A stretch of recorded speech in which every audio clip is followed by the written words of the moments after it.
Hey everybody, it is Matt and Don. Welcome back to OK Aussie. A bit of a serious conversation today. Thursday, 31st of July. We're stepping in almost into August. Tomorrow's August, can you believe it? Can you believe it? Now, I am actually talking about an ABC news article that's come out today by the specialist reporting team. Evan Young is the correspondent involved in that. Right. The title of this is called Little Has Changed Since the Disability Royal Commission Exposed Deep Institutional Failings. And that's the topic of the conversation. I'm actually going to read the article to get Diane to respond. Diane is a person with disability. Born I was with in the Royal Disability Commission myself. Multiple submissions, written and verbal, as but part of that. In a big way too. Absolutely. Like I actually contributed a lot, guys. I was born disabled. Absolutely. And, genetic chromosomal condition, 22q11.2 deletion syndrome. It's an umbrella term if you're not aware of that. Micro deletion on the long arm of the 22nd chromosome. She's missing 40 to 60 genes. 3 million DNA building blocks gone. Up to 180 clinical symptoms. This causes autism, ADHD, OCD, Tourette's, multiple different seizure types, autoimmune, skeletal issues, gastrointestinal. The list goes on. So basically, I played a big part. My stuff was used a lot, I was told, in like they take out like kind of quotes from your writings and your written submission. So I'm very proud of that because I am a social welfare worker. That's your background, studying psychology and welfare, and in psychology as well. So and we're hoping to contribute to create change. And it's ironic because it's only been this week that I've actually turned to Diane and said, you know what? It hasn't changed. Where are we at? That was my question. Where are we actually at? We're at the same place. Diane's been on the NDIS, the National Disability Insurance Scheme in Australia, for over 6 years now. Not so long ago, just recently, all her data just disappeared from the NDIS. 6 years ago. Literally reverted back to a period of time 6 years ago. And we've been through so many things. We've been through, I measured it, I was something like 15 changes of circumstances. Okay, but that's what we have also gone through the complaints, the Minister's Office, and escalations into the AAT, Administration Appeals Tribunal. Okay, and we've given up on that. And I'll tell you why. We don't complain anymore, we never will. Because we are exhausted, we're burnt out, not because of my disability, actually, because of the system. And I think there's a lot of people with disabilities saying the same thing. You need to get your shit together, and the government does too. So, Proceed. I'm going to read to this article. First thing is the caption of an image. It says, those who poured their heart into the inquiry are wondering, like we are, where the progress is. That's relating to Emma McCann, who's a reporter on this article. Quotes, devastated. An insult, a failure of leadership. In fact, where is the leader? Bill Shorten, who is heading the NDIS, he's gone off to a private university to be a vice chancellor and getting multiple millions of dollars. Correct. And it's now over to a new person who's also the federal health and NDIS minister. He could have tidied it up before he left, but anyway. Hey, look, and it's blown out by millions of dollars. But I want to know where the $600 million. $600 million. It's a fair chunk. I don't know. Sorry, it wasn't you. $600 million went into this Royal Commission. Just hold, I don't know where it went. Hold a space for that for a moment if you're an Australian taxpayer. $600 million of our Australian taxpayers' money went into a Royal Commission. Let's read about this and Diane can react. Commission costs a lot. That's what the disability community said. The devastated insult failure leadership. That's what the disability community said a year ago, a whole year ago, 365 days ago, when the federal government released its initial response to the $600 million Royal Commission into violence, abuse, neglect, and exploitation of people with disability. And Diane, I think you've actually experienced the abuse, the neglect, the exploitation. I'd like to actually publicly disclose my experience, because if the government isn't going to tell the public, then I fucking will. Sure. Okay? Because enough is enough. Enough is enough. As a disabled person, I say stop the abuse. Yeah. I have been sexually assaulted in an institution of government. Nothing was done. Nobody cared. I've also witnessed a traumatic incident in hospital of a patient in my room who I found dead. I was not given any consultation over it. Support or counselling. No support or counselling. I have been violated in the sense of like verbal assaults, abuse, physical abuse. I've had all of it. Neglected. Because they think that my autism behaviours when I don't get something or I'm saying something, they think I'm being a smart ass or playing dumb, and I'm not. So I have suffered verbal, physical, sexual abuse under the government systems, and add to that have been in place exploitation for people with disability. I've been exploited financially, yep. thousands and thousands Hundreds of dollars of from the dollars. pension. You want to look at it all? Our pensions, thousands and thousands of dollars. I have been absolutely taken out of my pocket, and that's exploitation. So there's many people with disability in Australia, and remember, disability represents about 20% of the Australian population. 2 million of those Australian are part of the rare disease community. There are 5,000 different rare diseases. Only 5% of those have actually got some sort of successful treatment management plan that's currently existing. 50% of those people will never get a treatment plan to date. Okay, so there's a lot of people who are really struggling and suffering. And as we already know from Diane's channel, multiple rare conditions struggling in the health system. Yes. And if the health system doesn't connect to the disability system and vice versa, it becomes a shit show. But I'm going to read this article.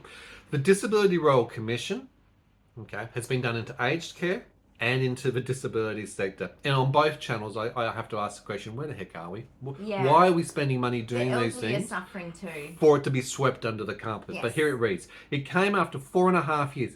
4.5 years of consultation of shocking evidence that was revealed to the wider public about how people with disability had been sexually assaulted, forcibly restrained and sterilised, ripped off by the people in institutions meant to help them. People with disability fought for years to get a Royal Commission and then agreed to relive their biggest traumas in the hope that it would bring, finally, change. And you're right, it was an exhausting exercise.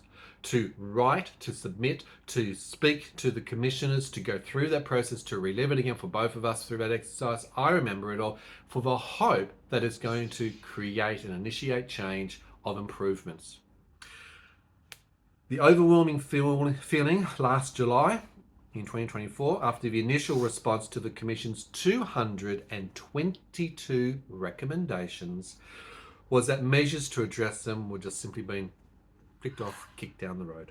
12 months on today, advocates are concerned that the inquiry has simply vanished from the public view, which is what I was concerned about and talking about last week, with many wondering where the progress is actually at from this once-in-a-generation opportunity for change. And that's my question. Where are we truly at?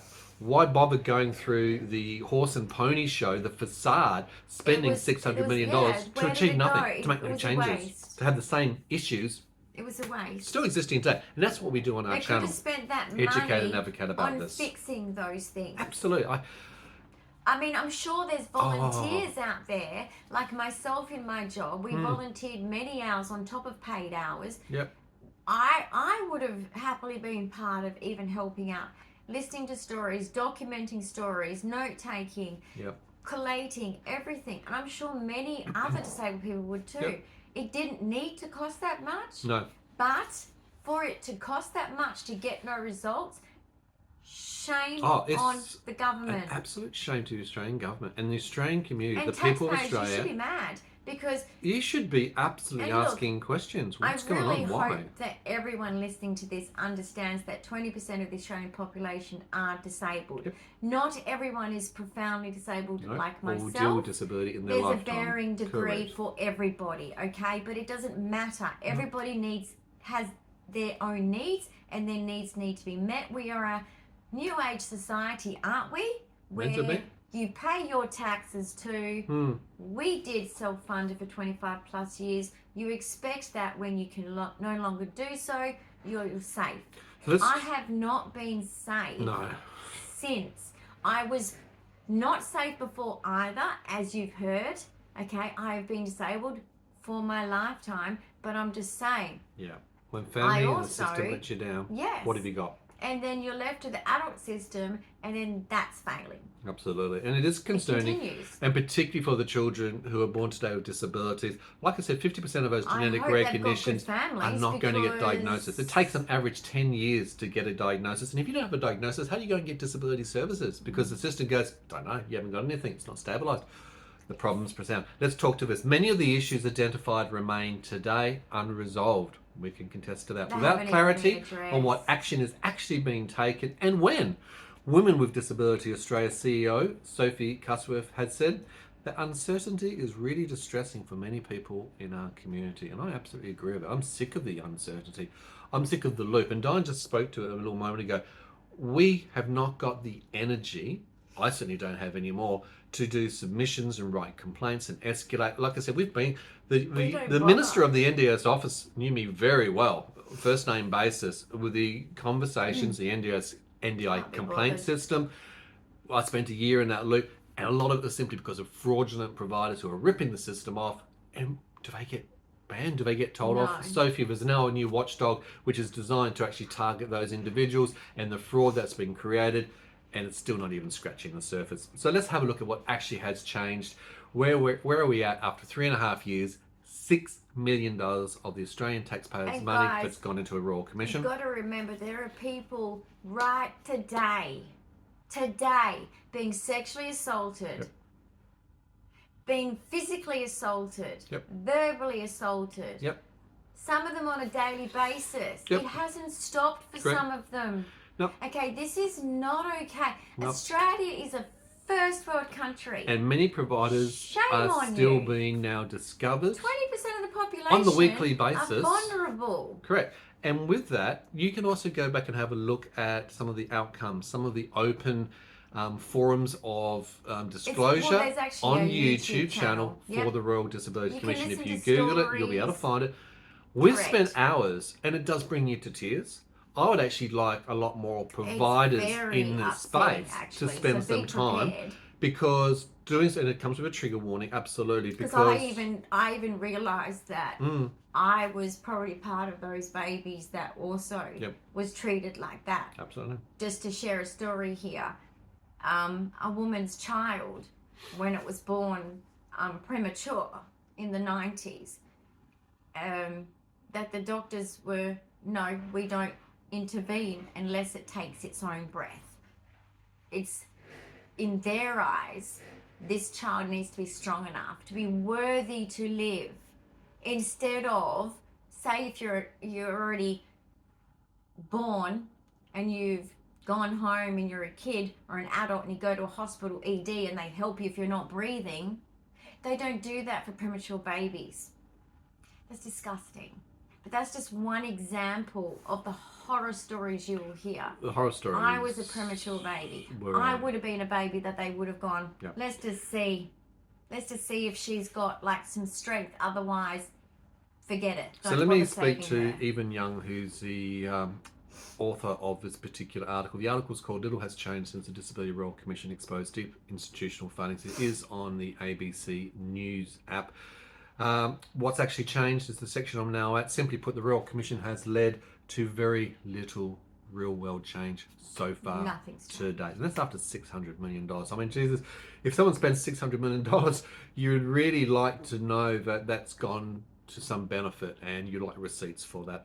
Per the Commonwealth's last progress update, released just days before Christmas last year, one of the biggest shifts have been the amendment of the contentious migration law. The rest of the update mostly revolves around administration work, things like reviews of various strategies and plans, establishing employment targets for the public sector, and creating a disability inclusive definition of family violence. The Green Senator Jordan Steele-John, who again we know his agency very well, who was instrumental in getting the inquiry set up in 2019, said that the government has not only kicked the can down the road last year, they've simply crashed it. They have smashed that can to obliteration. We did the work as a community to give the evidence, to share the expertise, to provide the solutions, often at a great cost to ourselves, and in response, governments have fobbed us off. Senator Jordan Steele-John has said. Senator Jordan Steele, I thank you so much. Yep, love his office. Militia over there as well. Love his team. We have worked with you a lot, and I will never forget your face and name. And I just want to say, keep fighting the good fight, because I know when I was able to work, I know that you are very good also for advocating for disability in workplaces, and I really, really like that as well. And I wish I had that when I was young, but it was just a different world when I was young. And I could not keep my employment due to my disability. Jordan is a person with disability himself in Parliament. He is a wheelchair user, so with lived experience. Yes, he has lived experience. He is critical of how the Royal Commission's response has been handled, as are many of us. And he is a senator for the Greens. He speaks constantly. And his office has helped many people advocate where the normal advocacy doesn't actually work, to try and get attention to the NDIS minister, or to be held in question time, to ask the questions, to keep the government on track. And that's why you need opposition and other team members to keep the government on track. Because they're there for the people, elected by the people, meant to be our people. Income. So that's the thing to keep in context. That, guys. Whether it's about your employment or whether you're on disability, it doesn't matter. Your government is responsible for all of you, okay? Because you pay tax for that. And look, we have a lot of ironies in this system as well. You know, coming only just recently, they've made so many cuts to the NDIS that it's hard for new people to get on. They've reduced the percentage of how many people per year can now get onto the NDIS system. And disability doesn't work like that when they're born. You don't have the choices around that. The hospitals can't control and say, right, we can only have so many people born with disability this year. Exactly. We're still fighting for equipment for Diane to date. I've spent over 2.5, almost 3 years fighting for things like medical oxygen for Diane, to have access to things like a defibrillator. As you've seen on our channel, the risk, when you can't get an ambulance here in less than 15 minutes and 30 seconds, and a person can die in less than 4 minutes and become brain dead. This is why you need certain equipment for people with disability, and you need the staff trained to be competent and capable to manage those sort of things. So puts context to that. And the cylinders are needed by my respiratory specialist. There's actually 2 respiratory specialists that don't say no to it. I don't tick a box. Get this. I don't fall through the cracks. A box. Easy fix, right? Easy fix. Common sense. Make a box for rare syndromes. But hey, honey, if you've been smoking for 20 years straight, then I'd get you'd have been a tick the box. So not saying that you guys don't deserve it if you're a smoker, but I'm just saying, why do I not deserve it for being born? And this is all part of the cutbacks. With a genetic syndrome without a box. I also want to put in context our own lived experience. For example, in January of this year, we have actually submitted a urgent, it's in the name, right? Urgent. That means pretty quick, right? Change of circumstances. Urgent. They are required within 21 days to action that submission in January was also substantiated and escalated by the hospital team for the NDIS to also do that. I don't want to live in the hospital. In April, it was discovered that that submission had disappeared, had been deleted, had all gone wrong, had gone missing. All of the supplementary information, a functional capacity assessment by an OT, clinical assessment by a clinical nurse, a continence assessment, a carer's statement, a provider's statement, an OT, a support call. All of this information and data. Can I just say something? Gone, disappeared. I'm going to put a conspiracy hat on. Give me some tinfoil, man. Where's the tinfoil? Yeah, let's not go there. We should go to the kitchen and get the tinfoil. Right, what's your question? Come on. Okay, there is a kill list. There she is. It's been reported in Parliament. Question time in Parliament, there's a kill list. For those with disability. I'm obviously on it, to be honest, because... Why would I be surprised? Don't you think it's a coincidence that when I've got to the stage of... Because mine's degenerative. Yep. I need 24/7. Correct, because we've challenged... I'm a serious case. I'm category B. We have challenged a blacklist that exists in the health and disability sector through organisations such as the Health and Disability Ministers at the Australian Human Rights Commission. Diane has actually been to the Australian Human Rights Commission 12 breaches. with 12 breaches of human rights against her by the health sector, which is also the disability engaged sector. But basically what I'm saying is, it just seems a bit convenient that when I've got to, you know, my stage of degenerating to the point of needing 24/7, which they admitted at the AAT. Yeah.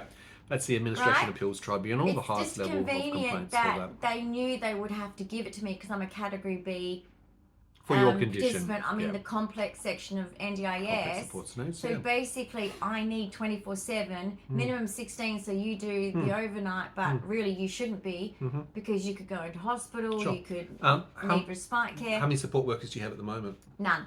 So basically, I have to still wait, and it's August tomorrow. August tomorrow. So I think the urgent is a joke. 6 months later. I feel like crickets. That you'll get the letter, and I'll be in a coffin. Probably, most likely. I agree. And that's not an uncommon story. Exactly. Let me keep reading to this article. Senator Jordan still goes on. So those governments which missed the original response deadline by 4 months agreed to start biannual progress reports against all of the 222 recommendations that were made as of June 2025. However, that's yet to start, with the government confirming it's been delayed again until at least mid-August. Is it delayed? Oh, everything's delayed. We had our election a long time I don't ago, know. dudes. Apparently $600 million wasn't enough to get something done.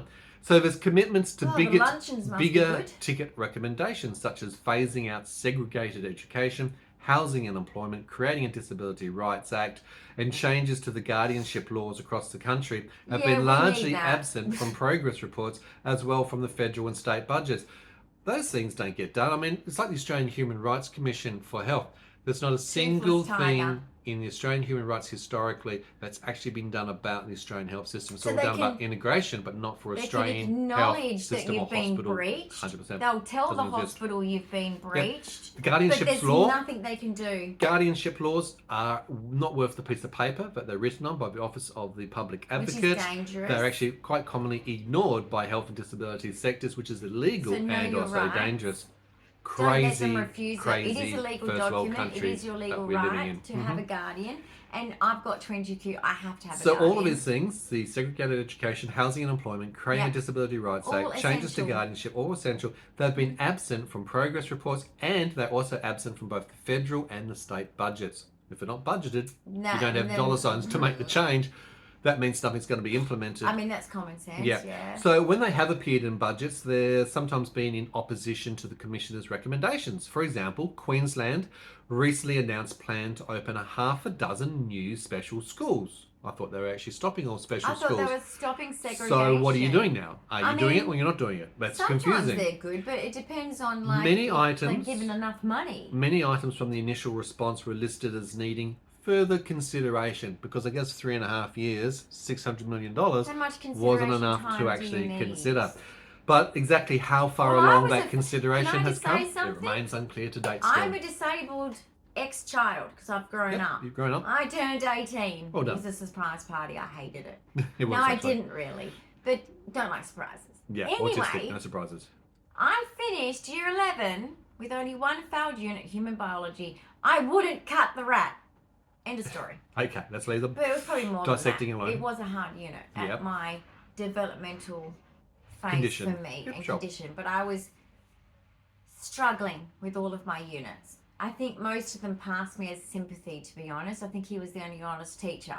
Anyway, that happens a lot, actually. It does. Pass them through. Before I got to TAFE, which was what I wanted to do, before university, that was my goal. And that was the way to get there. You can't go back to school. Not in Australia, it doesn't work like that. So basically, I was in special education, guys. Okay? And I was not year 11 level when I was tested by my step auntie, who is a TE English teacher, meaning a very, very senior English literature teacher. Very smart lady. Very, she works in a very difficult school, so she's very good at her job and used to working with people with struggles, right, with learning. So she worked with me for quite a while, right, to get me ready for TAFE. Individualised teaching. She did the first test. She said, you're a year 7 level. That's primary school. 11 or 12 years of age. I'm 21. At that time. At that time, and I'm like, so you're saying that this public education system for special education absolutely failed you. I have been failed from year 11, and you've just degraded me down, not her fault, down to year 7, because she's being honest. Because I wanted her to be too. It's like, I want to know the truth. I need to like it playing a game. I don't play games, but if I was playing a game, I was like, I need to level up. I got to get to university. I was How ready do I to get there? What do I soar. need to I was do? going to be the first female in my family, and I was. And you did. You achieved. Well done, you. But, guys, I was failed. And it actually hurts me in my heart to think that kids like me are still failed. They have rights to an education like every other normal child. Not good enough. No, but if you... I'm not going to talk about this now, but a separate article... Not everyone is as determined as me, guys. That's my ADHD. It's my... Since I was a little girl, but I want to put in context, I'm very determined. And other news articles are also speaking to this. The Australian education system is also in demise. The Autism testing, which is national testing, which actually marks and tracks literacy and numeracy, is actually showing, again, we're stagnated and declining. We're not getting our shit together, whether it's in health, disability, or education. Overlook your children's education. Our Australian government needs to step up. Even you guys that think you're not educated, you are. So, look, advocates are very devastated from the Royal Commission. Let's keep going back and reading to this. So the federal government noted last year that responding to the Royal Commission wouldn't be easy, saying that recommendations straddled several jurisdictions and that the 6 commissioners themselves didn't agree on everything. Okay, that's fine, but... Didn't agree on everything. Compartmentalisation is what they're saying. Some of these things. We don't want violence. We don't want assaults. We don't want abuse. Don't want exploitation. Being ripped off and exploited. We want people to treat us just equally. We want IT systems at work. Equal lifestyle to others. I know, right? We want to live. We want to live a quality life. What? I know, right? But let's keep going. What is there to agree on? I only want it's the minimal implementation. standard. Don't set the bar too high. This up here, I don't. Yeah. So we're setting your expectations at a very low level already. I tell my support workers all the time, chill. Just chill. Like, seriously, I'm not like a person that's... High expectations, no. So in a statement, a federal government spokesman said that it was taking the Royal Commission's recommendations very seriously. No, you're not. Very seriously. I disagree. They said that the government remained committed to working with the disability community and state and territory ministers to implement meaningful change. Senator Jordan Still, however, said that needed to be a matter of urgency. A bit like your change of circumstances from January. A matter of urgency, which technically has an assignment of 21 days to be addressed and resolved. There's been a lot of 21 days in that period of time. We need the government to take the opportunity of this new parliament to actually look at the recommendations with fresh eyes and to decide to join the disability community in the work, Senator Jordan Still said. Money for income in government jobs. Let's find out. Okay, so they just want some government jobs. Well, so we get nothing, but ticking on. Some of you out there at least get a job. Promised changes. You're welcome. Still a way off. The government has had the Royal Commission's recommendations since September of 2023. But the systemic change it has demanded is clearly a long, long way off. That change was never going to happen overnight. Okay, we know that. But at least get the ball rolling. Start. No, I want to say something here. Just like people that have experienced any other isms. Isms, yep. That literally affect your daily living, weekly living, your life. Yeah. I don't think that you ever put in the same context as violence and abuse, say that you do not have the time to deal with that. No. But then again, it kind of feels quite familiar in Australia when you go to the police about things. Yep, again, because another government department. Because they tend to go, yeah, we don't really deal with that. Who the hell does? So they don't deal with crimes of certain kinds, guys. Just to let you know, all right? So corruption is always on my mind. And I consider this to be a purposeful corruption at the back end when all these front enders are trying so hard to help us. Now, genuine co-design with people with disability takes time too to get everybody involved and engaged.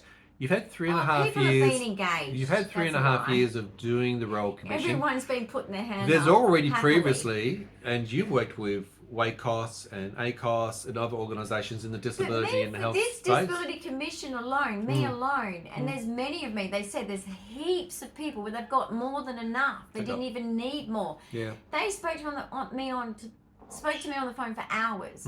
Their request, I was happy to because I had been through a lot, right? So naturally they just want to know, and I'm like, well, sure, anything to help. So that's kind of a lie. Yeah, I get that. Miss Cusworth understands that, but she says that the lives and safety of people with disability can't wait. I was actually saying that to your support coordinator today. It's like, I can't wait. I can't wait. My life is at risk now. Personally, I mean, when people say I'm burnt out, I was burnt out 6 years ago before coming on the NDIS full time. You were burnt out 30 years ago. I'm burnt to a crisp. Let's be realistic. 30 years ago. Right. You were burnt out 30 years ago thanks to my parents, who I should be also being cared for with my syndrome. And there's another system failure. They are actually responsible for me for life because of this syndrome. And taking you towards 22Q, you're supposed to be under their guardianship, as well as your partner, if you end up with a partner, if you're lucky enough to. If and you not have all someone do. that takes you on, with all your complexities of your physical health and autism. So at the end of the day, you don't have that support, I should say. But you don't at the end of the day, which is important. And sadly, you're right. Probably only 20% of those people with disability actually have partnerships and relationships. And to be honest, look, I'm going to say this. Yeah, okay, for 18 years, my mother, so just for you guys that have kids that you look after, I know it's hard. I know it's hard. And I know you get such little support. But my mum had none.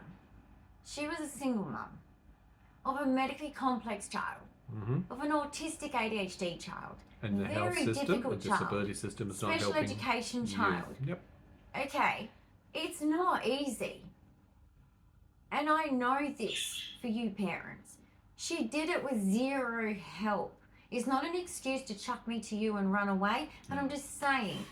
She did it with zero help. So I totally get what you're going through and that you get little support. But and that's hold why on to that early little intervention is critical. But I know that you deserve more. Just know that. But I'm just saying, the generation before you had nothing. Correct. Parents were shamed for how their child was. Oh, you got a disabled child? Ew. I'm going to come back to that quote I just said. Dead set. That's my generation. 2 million Australians have rare conditions. There are over 5,000 different rare conditions. Of those, it takes 10 years commonly to get a diagnosis. 50% of that 2 million people, so that's 1 million Australians, will never actually achieve the diagnosis and therefore access the treatment and the care and the guidelines clinically to be able to help them throughout their life frame. Context, okay? Diane's mean aggregate age of life expectancy or morbidity for 22Q is 41.5 years of age. She's now 51 and we struggle and keep her alive every day through a lot of work, a lot of activities.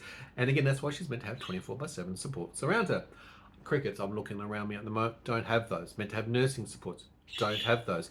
Meant to have a lot of other things and equipment, don't have those. So the onus is on me. So for those people who don't have a partner or a family member, and there's a lot of orphans in the disability space, I absolutely feel that pain and suffering. They are lost, left behind, hidden, missing, let alone the conditions which are not understood, like ME/CFS or Ehlers-Danlos loss or Dupuytren's or dystonia or whatever it might be along the way.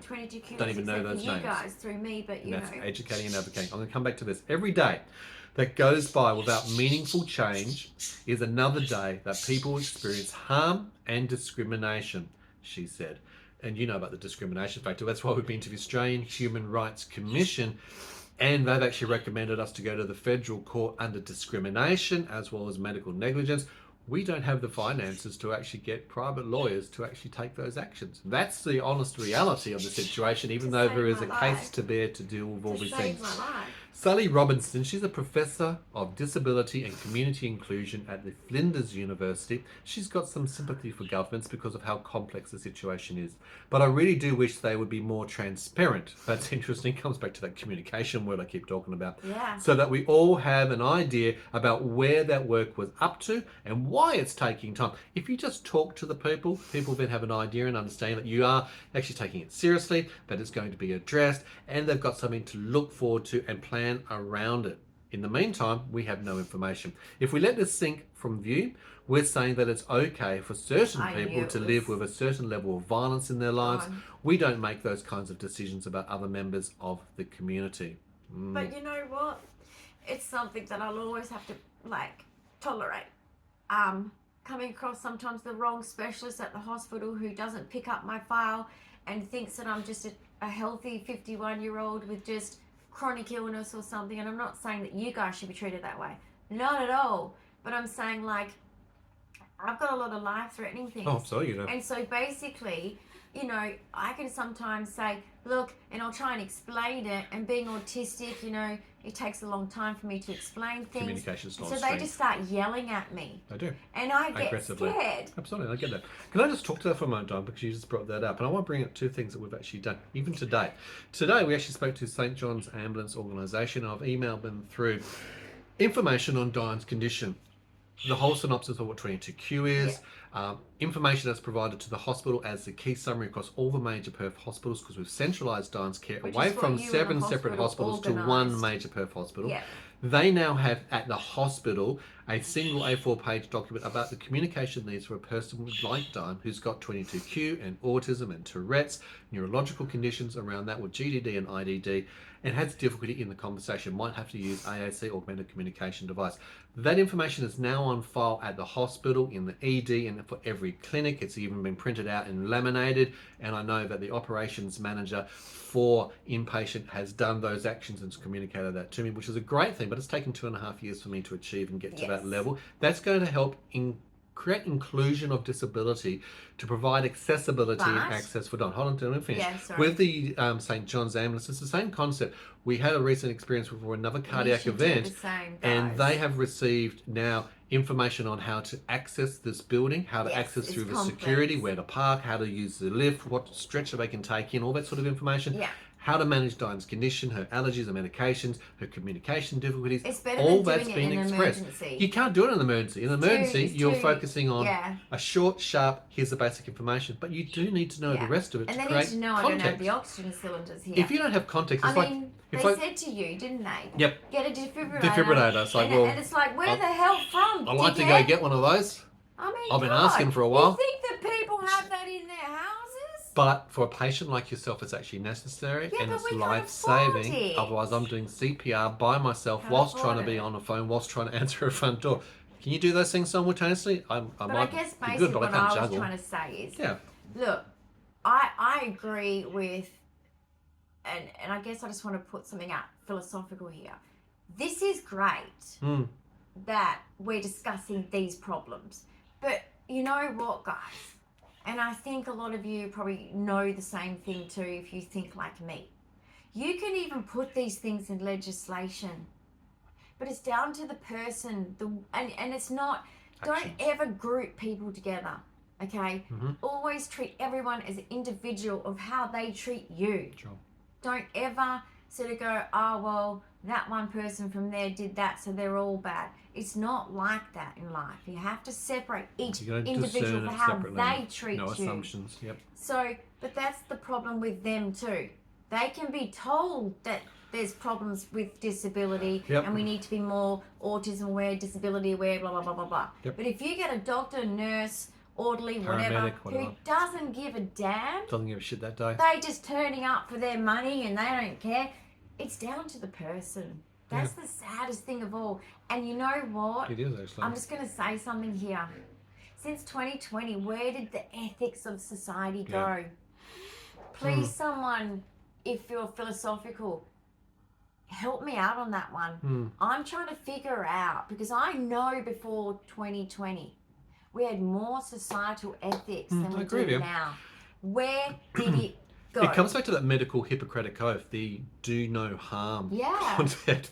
And I've been looking around for years going, guys, you're doing harm. Please stop. Please back away. Please think before you take action. Why are you doing this? And you're right. The last 5 years or more, we're seeing a decline. I want to come back to this article because I want to keep focused on the time. Absolutely. People with disability are used to feeling sidelined. But the Royal Commission was supposed to be different. I'm a reject. 2 years ago, in this article, my colleague Nas Campella wrote that without change, the trauma of the inquiry would have been for nothing. And as we sit here in the second half of 2025, many of those who poured their hearts into this huge opportunity for reform fear that's how things are shaping up again. So that's the article. I'm just going to reference the title. Little has changed since Disability Royal Commission exposed deep institutional failings. It is the 31st of July. This is in Australian ABC News Online. The specialist reporting team author is Evan Young, and it's in this disability tag sector. So it has hopefully sparked some conversation. We have been reflecting upon this, and it's actually ironic that this has just popped up in my news feed today because we're talking about it recently. I just want to say that I personally am just, and I'm not saying that it's right to hide abuse, but guys, for me to do my submission, the things that I had to face, that I was running from in my head, and to disclose to my own partner was humiliating, and then to disclose it to the government as government documents that are documented out of my and giving permission to expose it for change. Not for humiliation. No. That I'm disgusted that this has done nothing for people like me to date. So if any of you out there have suffered what I've suffered, and particularly if you've put your submission in and you feel absolutely like you've put your personal details out there to literally feel like it's just a joke to some white shirt person in an office who doesn't even know that abuse you have to accept as being part of your life, because since you're a child you've been abused, since you're a child you've been neglected, because you're disabled, you're unwanted. Guys, just look back at history to the 1960s, which isn't that long ago, okay? We were institutionalized, we were sterilized, we were told that we had demons, all these bullshit stuff. Crap. Okay, there's still people sprouting in MLMs that we can cure you, you can fix you, or religions that are extremism where they say it's your fault because you don't pray enough. It is disgusting. It's very true. The things that we hear and suffer from. You just don't take the right vitamins. Okay, you're just not tough enough like I am as an adult. You need to adult better. To get the tricks out of you. So at the end of the day, you need to just grow up. It's like, I'm mentally 18. I can't. It's a condition, dude. We can't have this is exactly the problem that we're still got nowhere on. In year 2025. That I feel humiliated. I know that Senator Jordan Steele would high five me and say, I'm proud of you, but I'm just saying how I do feel. I don't regret it. No, and I'm very proud of you. Because I feel like the future, I hope this changes something for the future generations. But I'll tell you, to actually do something like this is, when you grow up disabled and bullied since the day you can remember, or excluded, left out, inclusion is not part of my life. Exactly. It's never been part of my life.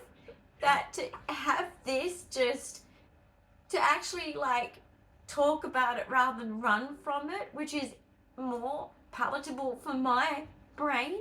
To relive it. It feels like it is just like the medical PTSD side of things. It's the disability PTSD. I have disability PTSD. Post-traumatic stress disorder, and the C version is the complex. The C I PTSD. go to bed every night scared that I'll be homeless again. Scared that I'm going to be abused again. Okay? Or manipulated or exploited. I am constantly scared and paranoid, and it's valid. It's valid. Unfortunately. Absolutely. Unfortunately. I would love to go to a therapist and say, we can fix this, but we can't. You know why? I am constantly going to be a target. And I don't know when or who or where or how that's going to happen in my future. And look, a lot of people with disability in Australia who are on the NDIS do feel like they're a commoditised product. They are a cash cow to the system.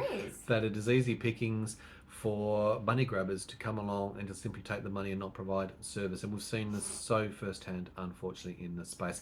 I'm really glad that the ABC is keeping this article up, and that the topic is now evident. So the public should be damn furious. No, I mean the public as in, I know you guys, we all know disability. No, but I'm talking about the lay people outside of the disability space, who are not people living. Are they going to hear this? People who are not living with disability every day and walking in our shoes. But lay people on the street, when they hear that a commission that went for 3.5 years spent $600 million, that generated 222 recommendations.